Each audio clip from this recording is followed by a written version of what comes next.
Violence গল্পের প্রয়োজনে কতটুকু আসতেছে সেটা আমি বলতে চাই না এই মুহূর্তে, বলছিও না। গল্পের প্রয়োজনে হয়তো আসতেছে, কিন্তু ভায়োলেন্সকে আমরা যদি মননের মধ্যে ঢুকিয়ে দিতে চেষ্টা করি, বা অন্যের কাছ থেকে ধার করে আনা ভায়োলেন্সকে যদি আসলে আমরা সবার ভেতরে ছড়িয়ে দেওয়ার চেষ্টা করি, এটা এই জাতির জন্য কখনোই মঙ্গলকর হবে না। আর আমাদের দেশে হাজারটা গল্প আছে, লক্ষ লক্ষ গল্প আছে। প্রত্যেকটা মানুষের অন্তত 150-200 গল্প আছে নিজের, মানে নিজের জীবনের। আর প্রত্যেকটা মানুষ তার নিজের জীবনের নায়ক। তো এত গল্প তো আছে, অনেক গল্প আছে। রোদে যদি ডুব না দিতাম, রোদে যদি পুড়ে না যেতাম, তাহলে হয়তো বা রোদ করা সম্ভব হতো না। আর এই পুরো ক্রেডিটটা আমার ডিরেক্টর মেজবাহুর রহমান সুমনের যায়। এবং আমি সবসময় বলতেছি, ওয়ার্ল্ড ফেভারিট ডিরেক্টরসদের মধ্যে আমি অবশ্যই মেজবাহুর রহমান সুমনকে রাখতে চাই। কারণ উনি যেভাবে সিনেমাটা নির্মাণ করেন, এটা এটা একটা এটা একজন অ্যাক্টরের জন্য একটা বড় মাস্টার ক্লাস আসলে। তো আশা করি সেটা দর্শক টের পাবেন আর কি সিনেমা হলে গিয়ে। প্রত্যাশা কেন করতে হবে? এটা তো রাইট। একটা অপরাধ হয়েছে, একটা অন্যায় হয়েছে, এটার বিচার হতে হবে। বিচারহীনতা খুবই দুর্বল কাঠামোর একটা উদাহরণ। সো কখনোই চাইবো না যে একটা রাষ্ট্রের কাঠামো ওই দুর্বল জায়গায় গিয়ে পৌঁছায়। শুধু রামিসা কেন, এর আগের ঘটনাগুলো, সেগুলোরও যথাযথ বিচার হতে হবে। এবং আমি আশা করব এবং অনুরোধ করব, যথাযথ যারা এই প্রশাসনে আছেন তাদের সবাইকে অনুরোধ করব যে খুবই দ্রুততর সময়ে এই সমস্ত সমস্ত আমি বলছি সমস্ত অন্যায়ের, অপরাধের বিচার নিশ্চিত করা হোক। এটা অধিকার, এটা বারবার বিচার চাওয়ার ব্যাপার না, বিচার অধিকার। সো এই জায়গাটাতে আমার মনে হয় সবার খুব স্ট্রং জায়গায় থাকা উচিত। আর আরেকটা বড় বিষয় কি জানেন, এটা হচ্ছে মানসিকতার সমস্যা আমাদের, মননের সমস্যা আমাদের।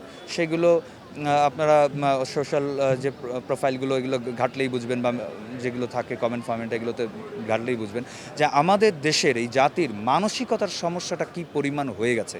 রুচির দুর্ভিক্ষ যে মামুনুর রশীদ বলে গিয়েছিলেন, এটা কিন্তু খারাপ বলেন নাই, এটা কিন্তু ঠিকই বলেছেন। সেটা দিনে দিনে আরও বাড়ছে। আমাদের এই রুচিবোধ এবং এই যে মনন তৈরিতে আমাদের একটা বড় ভূমিকা রাখা উচিত, এবং সেখানে অবশ্যই শিল্প সাহিত্য সংস্কৃতি এবং ক্রীড়ার চর্চাটাকে আরও অনেক বড় জায়গায় নিয়ে গিয়ে সেটাকে আমার মনে কোলাবোরেট করা খুবই দরকার। আদারওয়াইজ এটা আপনি আপনি কিন্তু আমরা পারবো না, কিন্তু অভ্যাস যদি হয়ে যায় না, অভ্যাস পরিবর্তন করানো মুশকিল হয়ে যাবে। আমরা বলি খাইসলত কিন্তু ধইলেও যাইবে না আর কি। তো আমাদের খাইসলতগুলোকে পরিবর্তন করা খুব জরুরি আর কি। মানসিকতা, মনন, এই বিষয়গুলো আমাদের মননের ভেতরে ঢুকে গেছে। তো সেখান থেকে বের করাটা খুব জরুরি। আর বিচার, সেটা আমাদের জন্য অধিকার হয়ে থাকে সবসময়। এটা মানসিকতার সমস্যা, এবং এই মানসিকতার সমস্যার জন্য যে শিক্ষা দরকার, যে জ্ঞান দরকার, যে বুদ্ধি দরকার, বোধ দরকার, সেগুলোর কোনো চর্চা আমাদের হচ্ছে না। আমরা একটু অন্যান্য পাওয়ার প্লে বা অন্যান্য ধরনের চর্চায়, একটু নেগেটিভ চর্চায়, একটু ভায়োলেন্সের চর্চায়, অভদ্রতার চর্চাতে বেশি বিশ্বাস করতে শুরু করেছি, এবং সেটাকেই আমরা সবাই মাথার উপরে উঠাচ্ছি। এটা আমাদের সবাইকে এটা সামলাইতে হবে। আর স্বাস্থ্য খাতের অবস্থা খুব খারাপ, খুব খারাপ, খুব খারাপ। এটা আমাদের দেশের সবাই, মানে প্রধানমন্ত্রী থেকে শুরু করে ওই মানে টপ টু বটম সবাই যদি এই দেশের চিকিৎসা ব্যবস্থার উপরে আস্থা রাখতে না পারে, তাহলে এই দেশের চিকিৎসা ব্যবস্থা থাকার আর কোনো প্রয়োজন আছে বলে আমি মনে করি না আসলে। এই দেশে যদি একটা হসপিটালে গিয়ে বারবার, আমি শুধু ডাক্তারদেরকে দোষ দিচ্ছি না, কারণ আমি নিজে দেখছি ব্যাপারটা। যারা ওখানে নার্স হয় তাদের ব্যবহার, যারা আয়া হয় তাদের ব্যবহার, যারা ওখানে বয় হয় তাদের ব্যবহার, এগুলো কোনো কিছু নেওয়ার মতো না। এখানে কেউ সেবার মানসিকতা এখানে আসে নাই। তো ওভারঅল বাংলাদেশের স্বাস্থ্য খাত একেবারে ধ্বংস হয়ে আছে। এই স্বাস্থ্য খাতকে যদি পরিবর্তন করতে হয়, তাহলে সঠিক মানুষদেরকে সঠিক জায়গায় আসতে হবে, এবং একটা সঠিক প্র্যাকটিসের মধ্যে দিয়ে আসতে হবে। শুধু পয়সা কামানোর জন্য এই সেবা খাতটাকে ধ্বংস করা যাবে না, বা শুধু ব্যবসা করার জন্য। প্রত্যেকটা হসপিটাল, নতুন নতুন হসপিটাল তৈরি হচ্ছে বারবার, এখানে সেখানে। আমি যখন আম্মাকে নিয়ে অ্যালায়েন্স হসপিটালে ভর্তি করছি সকাল 7টায় তাকে ভর্তি করছি, দুপুর দেড়টা বেজে গেছে, আমি কোনো ট্রিটমেন্ট পাইনি। যার আন্ডারে ট্রিটমেন্ট হওয়ার কথা ছিল তার ফোন বন্ধ, তার যে অ্যাসিস্ট্যান্ট তার ফোন বন্ধ।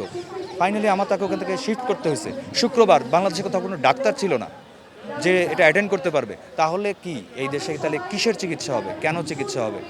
এইভাবে যদি চলতে থাকে তাহলে আমাদের আর কোনো কিছু থাকবে না আসলে।